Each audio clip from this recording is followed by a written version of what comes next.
Hi and welcome to our second Facebook Live chat. Tonight I'd like to talk about spiritual practice and eclipse energy, because eclipse energy is really important as a tool that we can use spiritually to help us to learn and to grow. Hi Karen, nice to see you here. It's important that we recognise the tools that we're given. And one of the things that I notice is that people focus on eclipses as though because it's an eclipse and it's occurring, it's automatically going to give you the benefit. No, it's not. It's like everything else to do with spirit and to do with our path. If we don't allow ourselves to work with what we're given, then we're not going to get very far. It's kind of like being given a present at Christmas. If we take it and we tuck it in the corner and we don't do anything with it, how do we know what the potential and possibility was within that present? So it's really nice. I've got Cynthia here as well, and Kwan, thank you for joining me. It's really nice when we know that we have a gift offered to us, that we understand how and why it's such a good opportunity to use on our spiritual path to move forward. We have 2 eclipses every year, 2 eclipse events every year, and at each one there's a solar and a lunar eclipse. The solar eclipse is about our action out in the world, and the lunar eclipse is about what we do within to prepare for the action that we take out in the world. This year we had eclipses in February in Aquarius, and Aquarius is about group service. It's about how we take out into the world who we are.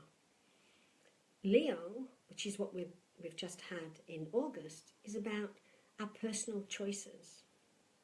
And both eclipses give us an opportunity, and there's an upside and a downside to both of it. So I'd like you to consider, for example, what's going on in America at the moment.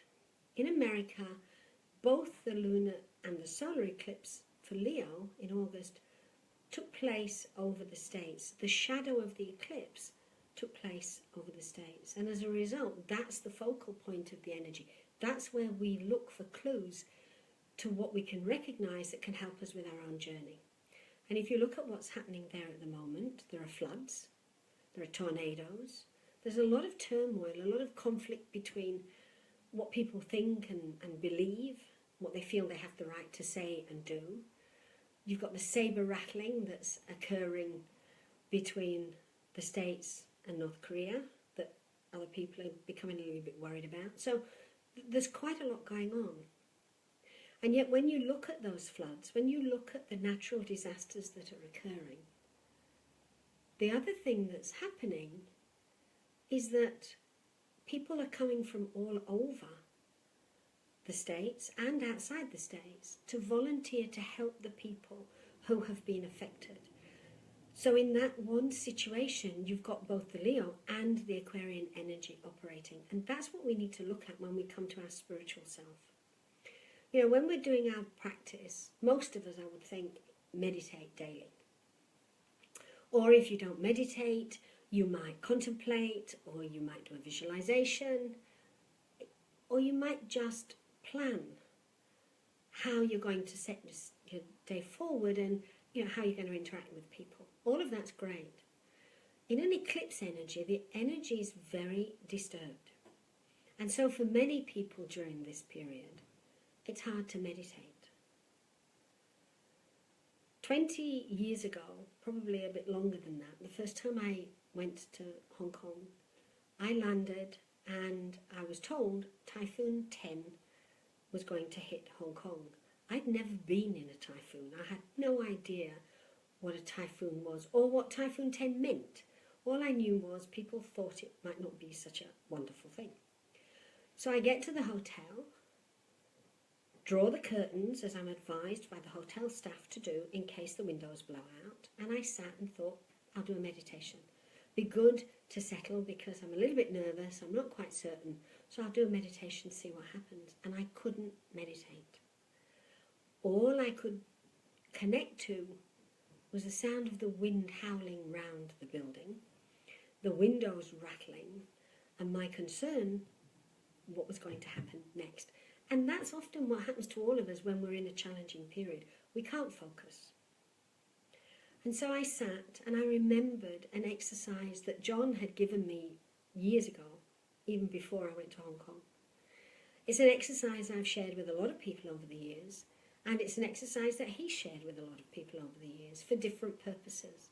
I'd like to share it with you now, because when we can centre and ground ourselves, it's amazing spiritually how much clarity we then gain that enables us to move forward in our spiritual practice and service. And the exercise is one that we call the grid. In this situation, what I did was I used it specifically for the fact that the energy was so crazy, so uncertain. And I'll be honest, I was very nervous. So all I did was I sat and I imagined that the earth had a grid around the planet. You might like to imagine it as ley lines. And so in my imagination I could see the earth with these ley lines all around. And then I chose an intersecting point of those ley lines and I stood there. I imagined myself standing on that intersecting, connecting point, and at the same time I imagined that the light was coming down from my 8th chakra, down through all of my chakras, down through my legs, feet, to this connecting point on the grid. And I breathed. I just focused on doing the square breathing that I also teach. And so you breathe into 4, you hold to 4, you breathe out to 4, and you hold to 4. And I stood, and that was all I did.